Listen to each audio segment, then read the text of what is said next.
Kalau telur ini kita jual mentahnya, tentunya harganya murah. Pada saat kita lakukan modifikasi, kita olah menjadi telur asin, maka nilainya sudah bertambah, sahabat-sahabat. Tentunya ini akan menjadikan penghasilan yang berlipat. Di samping dari selisih produksi telur puyuhnya, juga selisih dari hasil pengolahannya.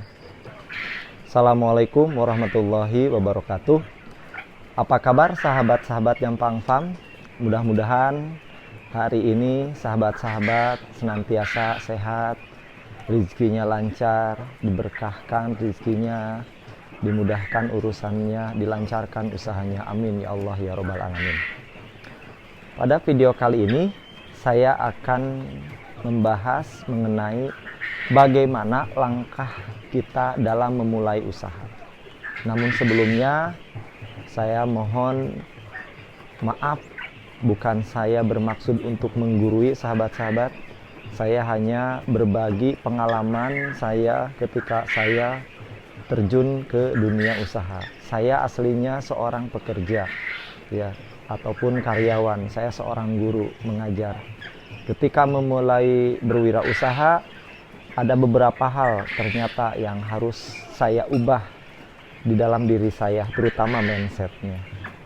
Ikuti terus videonya sampai selesai.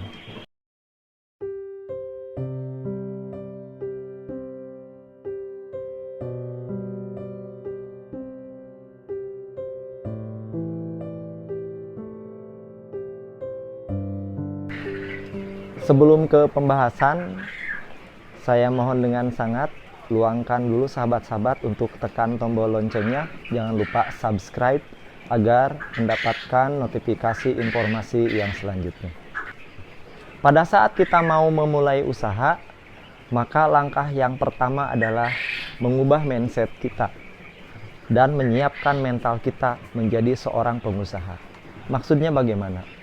Begini sahabat, yang saya alami ketika saya menjadi seorang karyawan ataupun seorang pekerja, maka yang dirasakan adalah ada sedikit psikologis zona nyaman.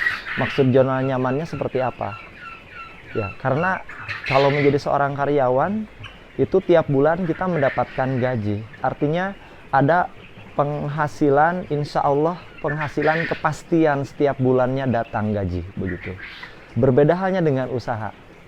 Kalau berwirausaha itu tantangannya kita belum tentu mendapatkan uang dalam waktu singkat. Nah, kita harus sadari bahwa ketika kita berwirausaha, maka jangan sampai kita punya prinsip hari ini kita bekerja, hari ini kita mendapatkan uang. Tidak begitu sahabat-sahabat. Bahkan kita harus memiliki mindset pola pikir berinvestasi. Artinya apa yang kita lakukan hari ini, tujuannya adalah untuk membangun usaha yang kemudian hari bisa kita panen. Saya misalnya ketika membangun usaha puyuh ini, saya pernah sampai 1 tahun saya kerja 0 rupiah. Kenapa? Karena saya ingin membangun populasi yang lebih banyak lagi, sehingga keuntungannya itu tidak saya nikmati.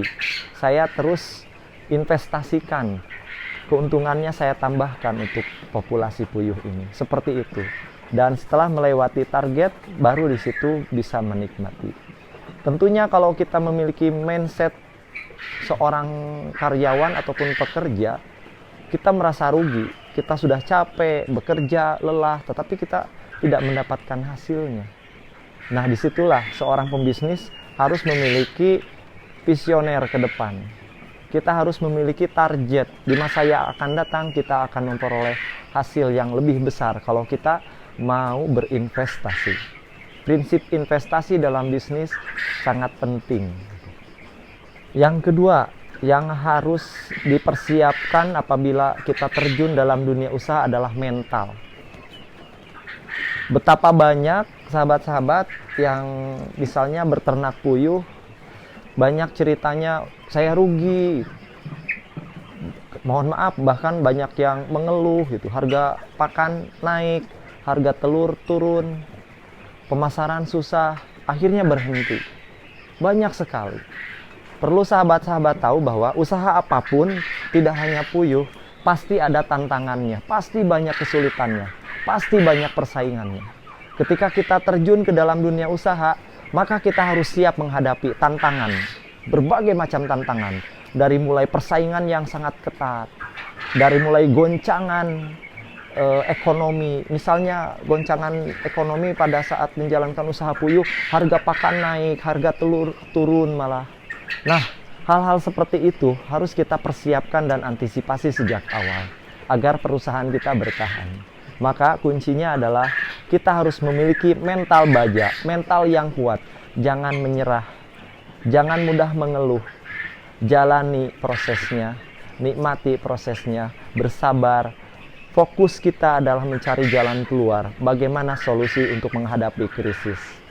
Insya Allah apabila kita bisa melewati, maka kita tidak akan terseleksi, ya. Dan kalau kita berhasil bisa melewati tantangan-tantangan tadi, kita menjadi seorang pemenang. Misalnya baru-baru ini, bahkan mohon maaf sekitar 2 bulan yang lalu lah, harga telur itu anjlok. Selama 2 bulan sampai 3 bulan bahkan telur anjlok, pakan naik terus. Saya mencoba survive dan bertahan dengan sekuat tenaga saya. Karena saya punya keyakinan bahwa ini sedang terjadi seleksi alam. Saya punya keyakinan suatu saat jika fase ini berakhir, banyak yang tumbang, maka saya akan menikmatinya. Dan terbukti hari ini sahabat-sahabat, beberapa video sebelumnya, ya minggu sebelumnya, bahwa harga telur yang nyampe ke daerah saya dari luar itu harganya 30.000 per kilo. Bahkan ada yang 27.000. Padahal saya mengeluarkan 35.000 ke agen. Bayangkan itu, betapa ketatnya persaingan di situ. Ya, tetapi hari ini saya cek harga telur dari luar itu sudah 36.000. Bahkan melebihi harga biasanya yang saya keluarkan. Dan saat ini alhamdulillah saya menikmatinya. Nah, itulah buah dari kesabaran dan kekuatan mental yang kita miliki ketika kita berwirausaha. Yang berikutnya adalah apa yang harus kita lakukan ketika kita mau memulai usaha. Kalau kita bingung, kita mau usaha apa ya? Ide tidak punya, kemudian pengalaman tidak ada. Menurut saya jangan bingung-bingung sahabat. Di video sebelumnya sudah saya jelaskan bahwa prinsip dalam usaha itu adalah kita harus bisa menganalisis apa yang dibutuhkan oleh masyarakat, di situ kita hadir. Ya, di situ prinsipnya. Misalnya, ini usahanya apa saja? Saya hanya mencontohkan saja dalam bidang usaha ternak puyuh ini. Misalnya, saya melihat ke pasar-pasar, ke retail, di situ banyak telur puyuh. Ketika dulu saya mengawali budidaya puyuh ini, saya melakukan riset pasar terlebih dahulu. Saya lihat ternyata telur puyuh itu laku. Dan saya survei lagi dari mana itu sumbernya. Ternyata banyaknya itu suplainya dari luar. Artinya, peternak lokal itu masih jarang, tidak mencukupi kebutuhan pasar. Nah, disitulah sebuah peluang. Saya terjun masuk bisnis budidaya puyuh. Amati, yang kedua tiru tadi ya. Ketika sudah diamati, memiliki prospek yang bagus, maka langkah yang berikutnya adalah kita tiru. Ya. Sekali lagi, saya bukan yang pertama dalam budidaya puyuh ini. Tetapi ketika saya meniru, ternyata Allah memberikan rizki. Jadi ketika kita meniru usaha orang lain, ataupun usaha yang kita lakukan itu sama dengan orang lain, jangan berkecil hati. Kenapa? Karena rezeki setiap orang itu sudah diatur oleh Allah. Yakin itu. Langkah yang ketiga ini tadi, amati, tiru, dan modifikasi. Ya, kita lakukan modifikasi. Maksudnya apa modifikasi? Ketika kita meniru usaha orang lain, maka usaha kita itu harus dimodifikasi dengan tujuan agar memiliki nilai tambah ataupun memiliki karakter yang berbeda dari usaha yang lainnya. Nilai tambah inilah yang tentunya akan menjadikan usaha yang kita geluti lebih unggul dari pesaing-pesaing kita. Ya. Ketika di sekeliling saya itu ada yang beternak puyuh, bahkan saya meniru peternak puyuh yang lain, maka saya harus memodifikasi, ya, agar saya unggul di pasaran. Apa yang harus dimodifikasi? Banyak hal, sahabat-sahabat. Yang pertama, bisa kita melakukan modifikasi pelayanan. Bagaimana caranya agar pelayanan kita menjadi yang terbaik? Antarkan ke pelanggan. Jangan sampai terlambat. Layani dengan baik. Kemudian kita bisa memodifikasi dalam hal apa? Dalam hal kualitas. Misalnya telur ini kan, nah seperti ini, ada telur yang kerabangnya agak tipis. Tentunya ini tidak layak untuk dijual, meskipun layak untuk dikonsumsi. Jangan sampai kita menjualnya.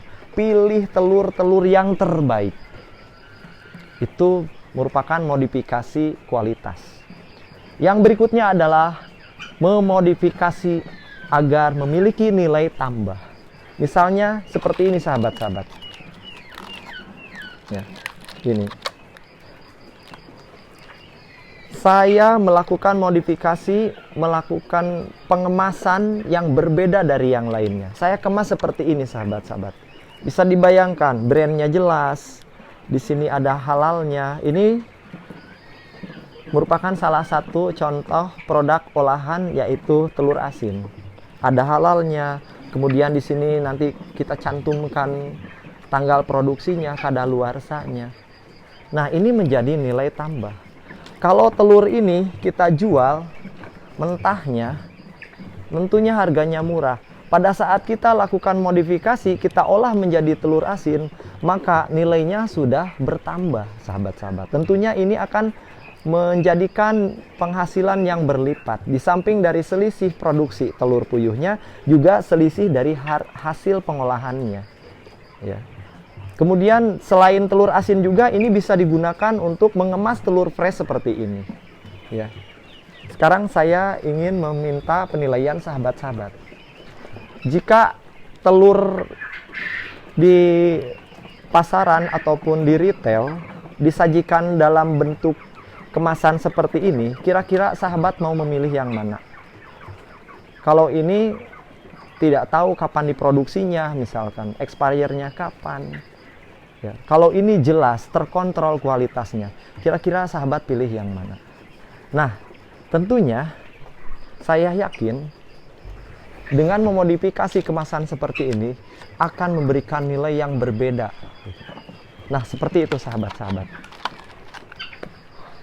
Mungkin dicukupkan sekian videonya dari saya. Mudah-mudahan bermanfaat. Terima kasih. Sampai jumpa. Assalamualaikum warahmatullahi wabarakatuh.